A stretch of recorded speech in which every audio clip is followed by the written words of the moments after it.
I'm Lindsay Maloney, and this is the Book Your Dream Clients podcast.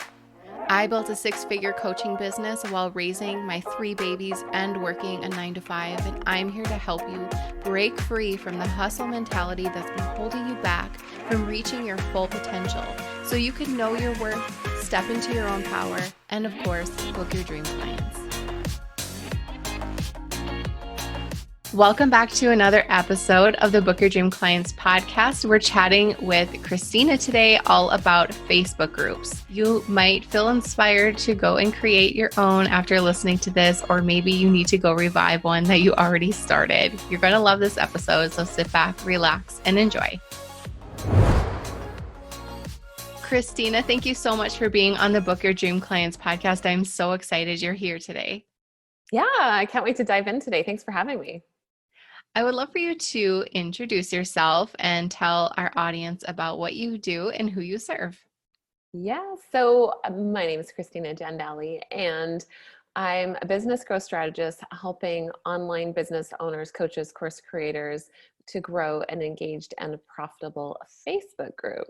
I was so excited that we're going to chat about this because I think there's a lot of people who claim to know how to run a profitable Facebook group and do all these things, but I feel like a lot of the information is kind of dated.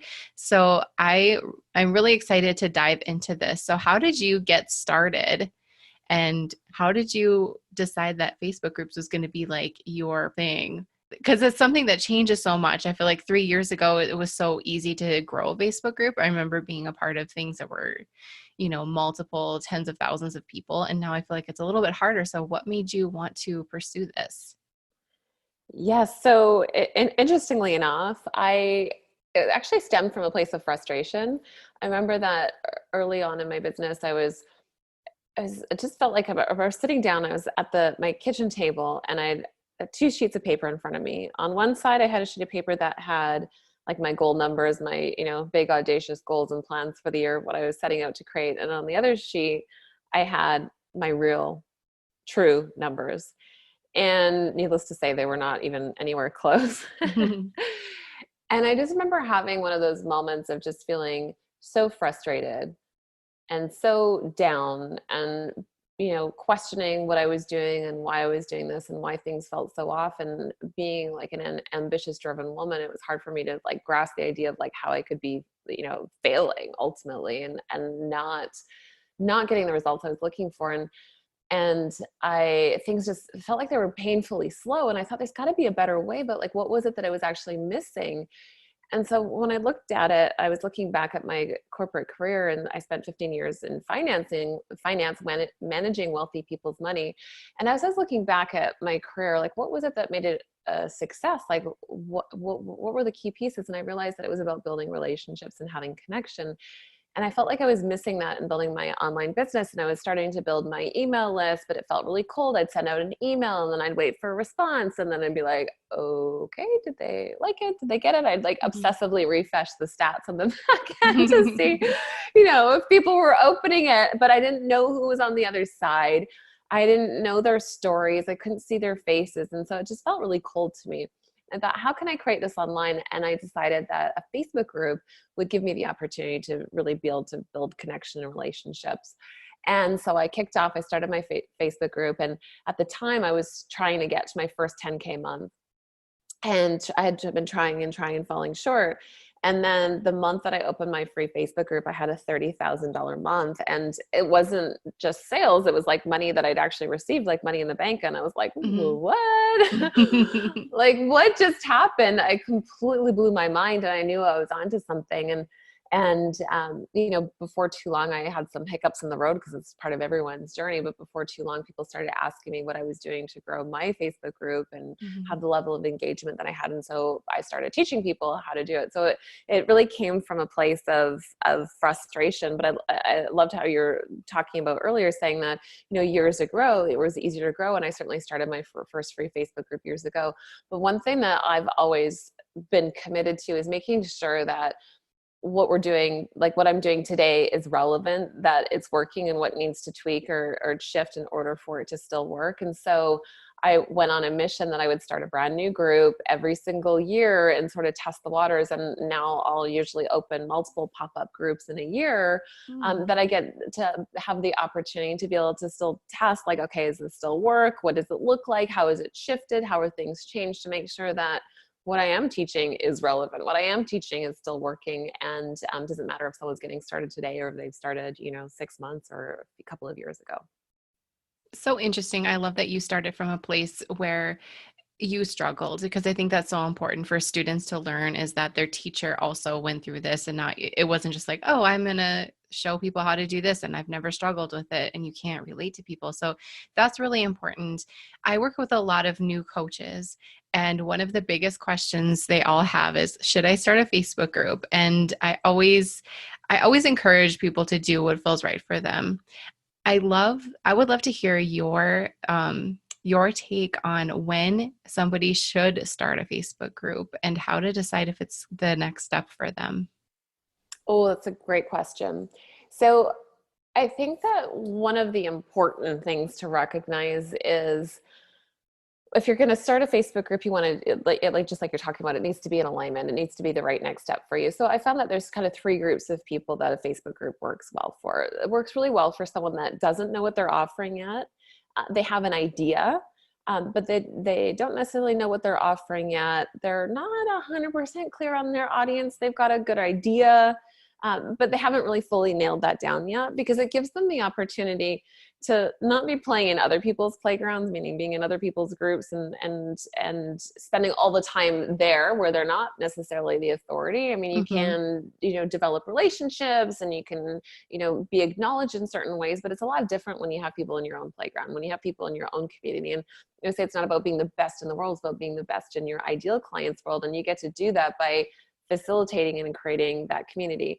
And if you're just starting as well, when you build a community, when you're building a Facebook group for serving other people, when you're bringing people together for a common cause, for a common reason, you automatically get seen as the authority because you're the leader of the group. So it's not about having to have all the answers and have it all figured out. It's about bringing people together and automatically being seen as the authority because of the opportunity that you have to pull those people together. So I think it works really great for people that are lacking clarity in the early stages, to bring their people together, to be able to engage with them, learn from them, understand from them where they're getting stuck and what they're looking for, to help create that offer that people actually want to buy. And so I think it works great for those people. The second group of people it works really well for is people that are already making, some sales, but know that that they want to have more consistency with their sales. And so perhaps they might be, thinking of like, how can they maintain the relationship and connection with their audience in order to have more consistent sales coming in. And then the third group of people is really having, where you're having more like launch campaigns, and you want to use it to be able to scale up and to be able to reach more people and have that organic growth. So back to the quick question of the kind of, those are three profiles of people that I see are great for a host. But I think it's important to also know that you've got to be showing up, and you've got to be willing to show up inside of your group if you want to run an effective community. You can't be absentee. You can't just Hmm. open up the space and disappear. So you do have to be willing to spend time. Doesn't mean you need to be spending hours a day. And I think it's important as well that you want to be a person that's going to enjoy connecting with people and Hmm. have that desire to connect with people. If you want to be like hands off and don't want to talk to anybody, well, then a Facebook group's probably not the right decision for you. But whether you're an extrovert and you love, and I would call like the friend next door extroverts, they want to tell everybody everything and hang out with everyone and just Hmm. be everyone's best friend. Or you're an introvert and you're kind of like don't want to have surface level conversations, but you really kind of want to have deeper, meaningful, more connected conversations. I think it works for those both types of people. But the important piece is having that desire to want to connect with, the people that you're serving and other human beings. I love that take.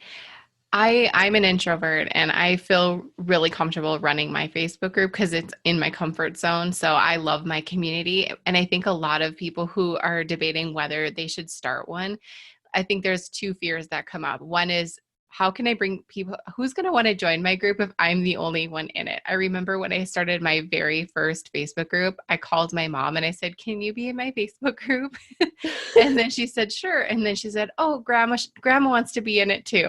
And so my first two people were my mom and my grandma. And I always tell I people love that start it. somewhere. But I think they're so afraid to start it because they don't want to invite people to a party where there's nobody there. So let's talk about that fear first. Do you see that? Is that common with people you work with?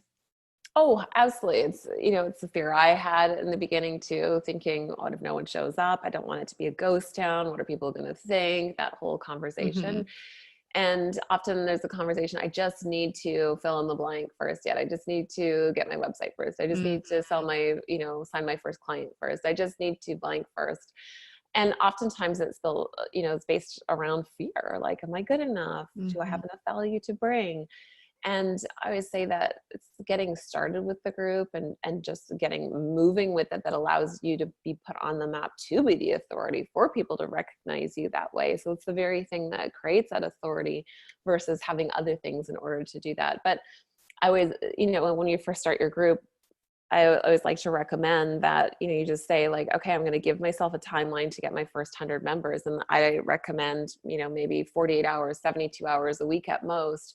But give yourself that timeline to get those first 100 members in. And that's just like 100% of your focus to get those first members in. So now you've got a group, because it's to your detriment if you start a group and then you have 5 people in it, and then it's like, well, no one's talking. Well, of course no one's talking, there's only 5 people in the group. So Hmm.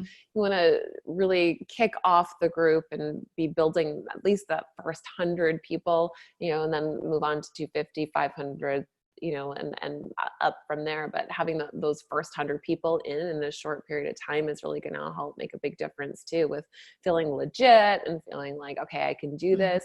And then comes the question of like, oh, how do I get those people in, right? Right. How do you get those people in?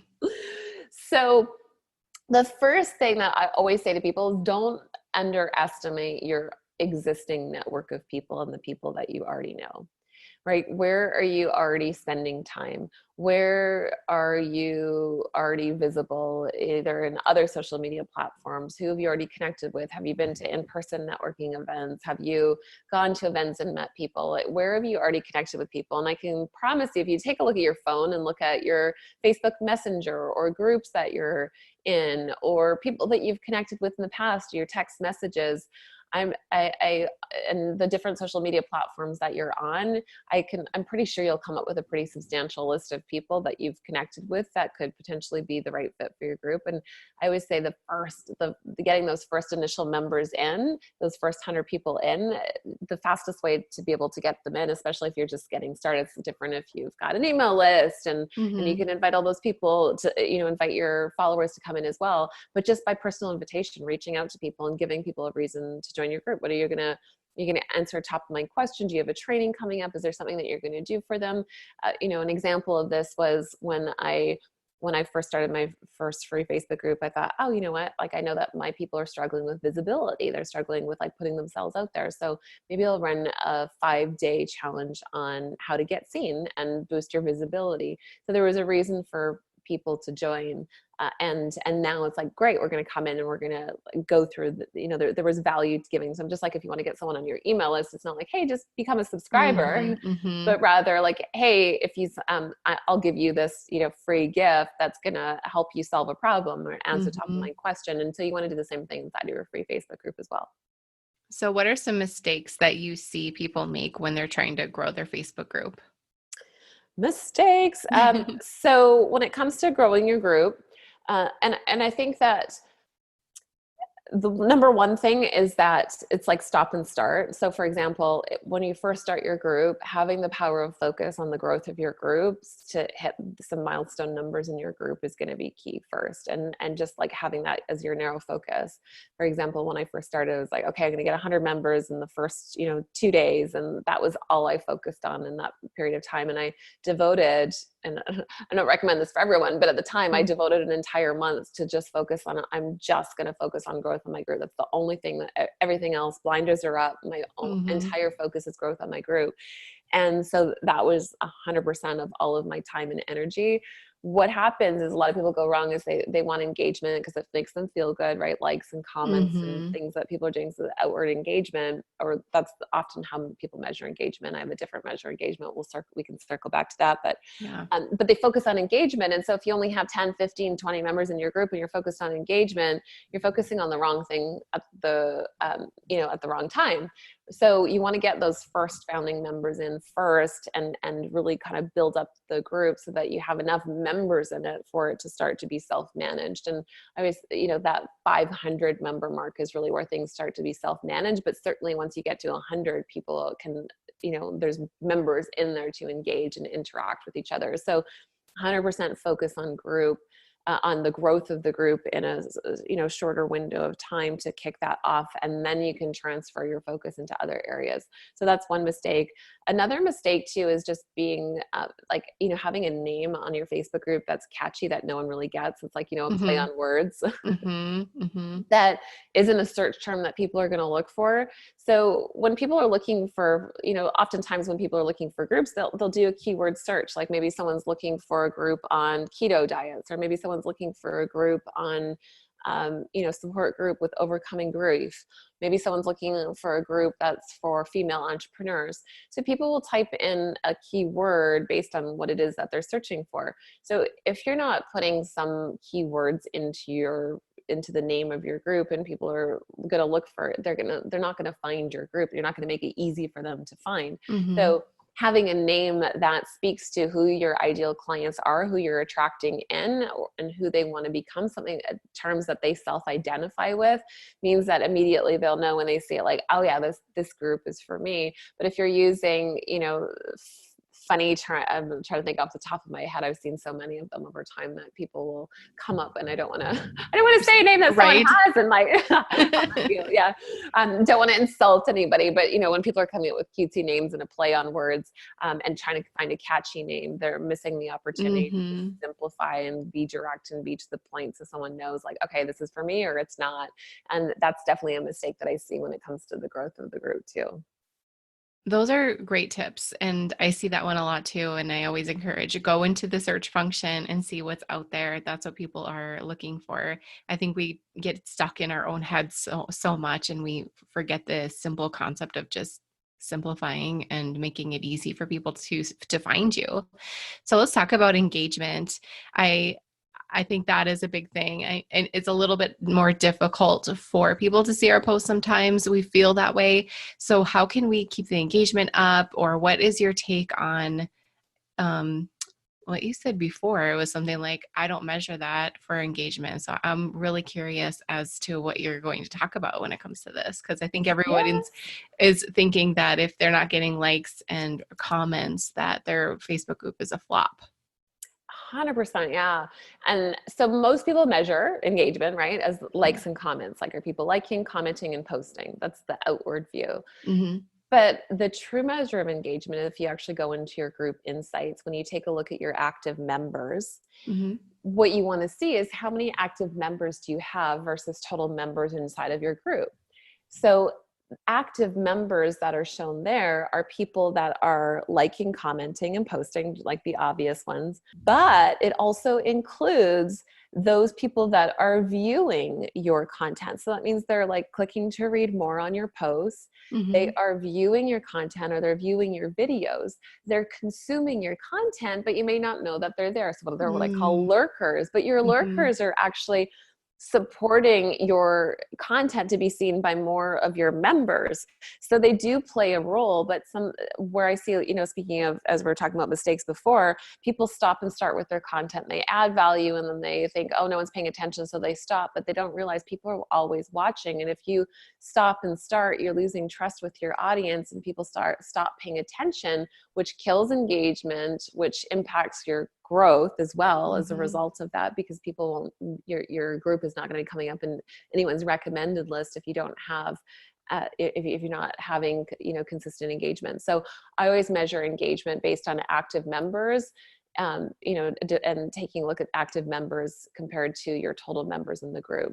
And that's really your true measure of engagement. And oftentimes people are quite surprised when they see that number, thinking like, geez, I thought no one's paying attention to me, but people actually are.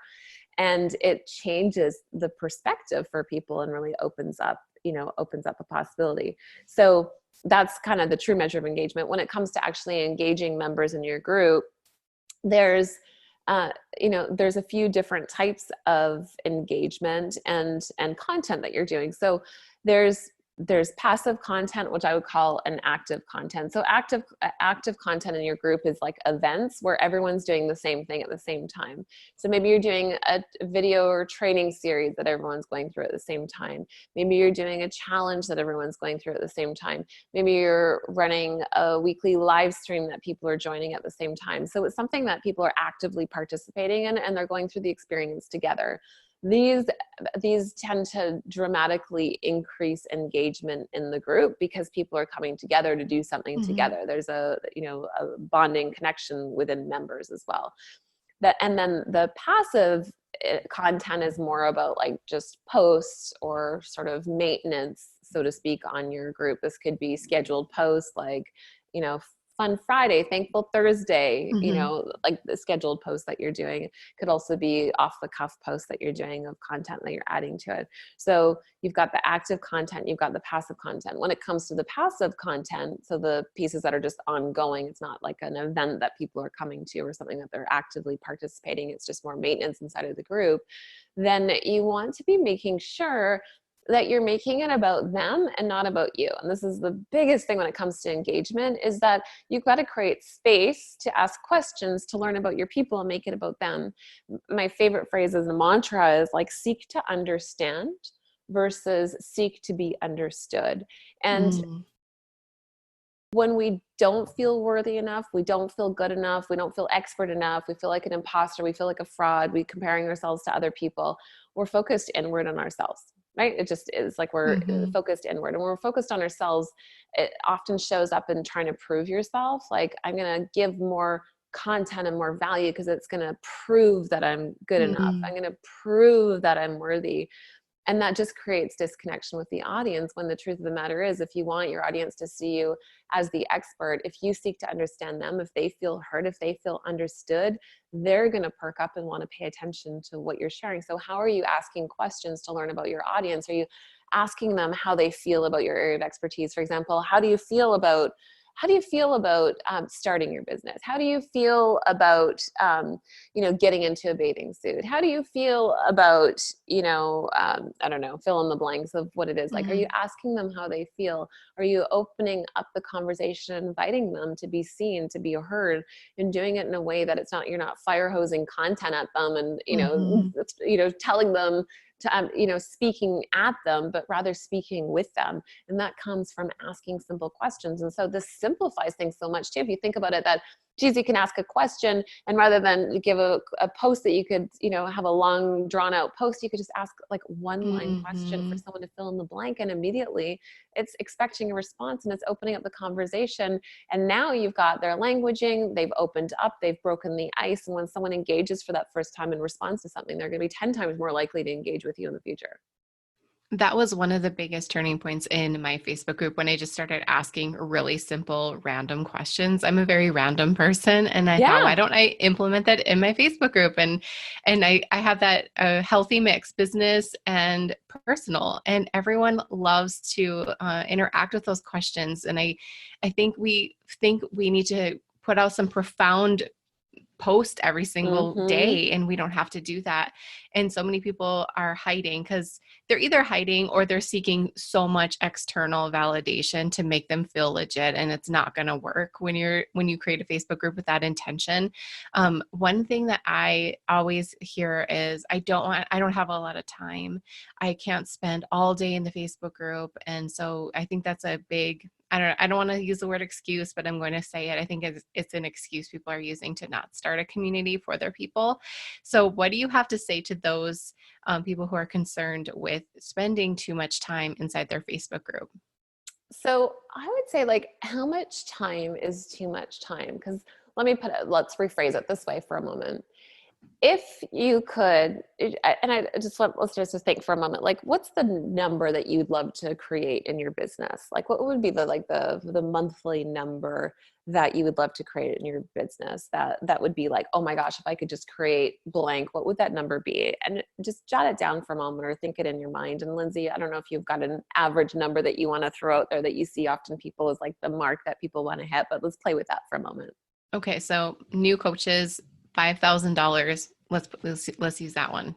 Okay, so let's say $5,000 like the number. Like if I could just make $5,000, like yeah, like that, I'd be amazed. So let me ask you this: if your success was guaranteed to generate $5,000 a month in income to your business by having a free Facebook group and showing up and serving your audience, how much time would you be willing to put into it?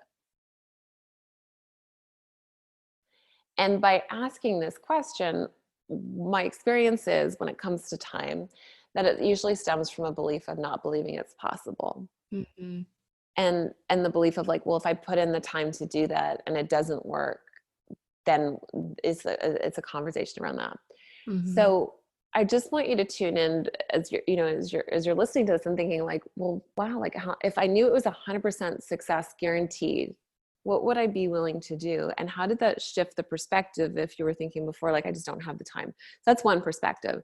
The second perspective when it comes to no time is that you don't need to be spending hours and hours a day inside of your free Facebook group. In fact, I will spend and I use pop-up Facebook group strategies for my business now. And I will spend, maybe 30 minutes maximum in my Facebook group in a day engaging with people. Some days it's more like 15 minutes. You do not need to be spending all day, hours upon hours upon hours inside of your free Facebook group, but you do need to be spending time in your business on activities that are actually going to be moving you forward to generate those clients and to generate that business. And one of the key pieces from people making a buying decision from you is having connection with them, right? We don't Mm-hmm. choose to buy from people that we don't relate to and don't connect with. We choose to buy from people that we connect with. So how much time are you spending in your business creating that connection with your audience? Because I firmly believe that Facebook group is the number one way to be able to create that connection with your audience. I 100% agree. I don't know how many students I've gotten or clients have started working with me just because I answered a question in a Facebook group. And I think that's so sad because I think a lot of people join Facebook groups thinking they're going to get support and they don't. And then when they finally find a coach or consultant who will actually pay attention and give them 5 minutes of their time, it just floors them. And I want to encourage everyone to be that person for somebody, because there are millions of people out there who are looking for a community just like the one you have in your head. And I think it's our responsibility to put it out there. Do you agree? 100%. Yes. All right. This was an amazing conversation. And I think everyone's feeling brave and they're going to go create their Facebook group, or they may have to go revive the one that they already have. Do you have any free resources that we can direct people to so they can get on your list and get to know you a little bit better? Yes. And so I've got a Grow Your Group checklist. There's two checklists. One is about setting the stage, like the big questions that you need to ask with kicking off your group and gaining clarity on, who it's for, and some questions just to get the juices flowing for that and really setting the stage in a way that you're setting it up for success. And then the second one is everything that I did step by step to kick off my very first free Facebook group. And that created 2,500 members for me in 3 months. And it's literally broken down step by step that you can go through the activities that I did in order to call and attract those members into my free Facebook group, so that you have the opportunity to get started with that too. That's amazing. And we'll definitely have to go and download those and obviously go join Christina's Facebook group. How can we find your Facebook groups? Yeah. So this is actually a funny story. So I have had the Sassy Successful Entrepreneurs Facebook group, which has been my core Facebook group for since I kicked off originally with my first free Facebook group.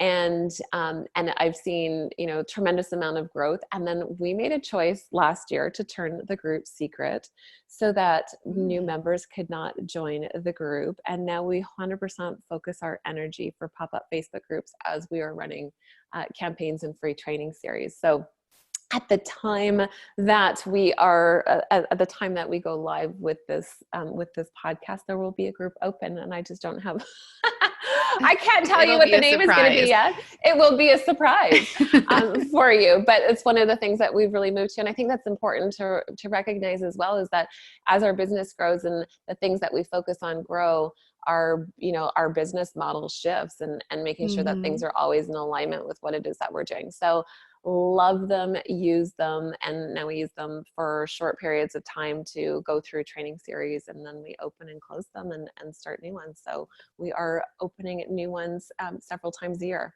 Awesome. Well, I think we will be able to know where to go if we get on your list. So be sure to review the show notes and go get on Christina's list.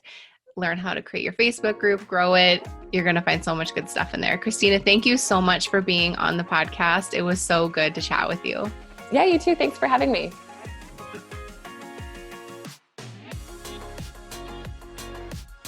Thank you so much for listening to this episode of the Book Your Dream Clients podcast. I am so grateful for you, and I want to be sure you are a part of my free community. Go to dreamclientcommunity.com and join our free Facebook group. We have all kinds of cool things happening every single day, so don't miss out.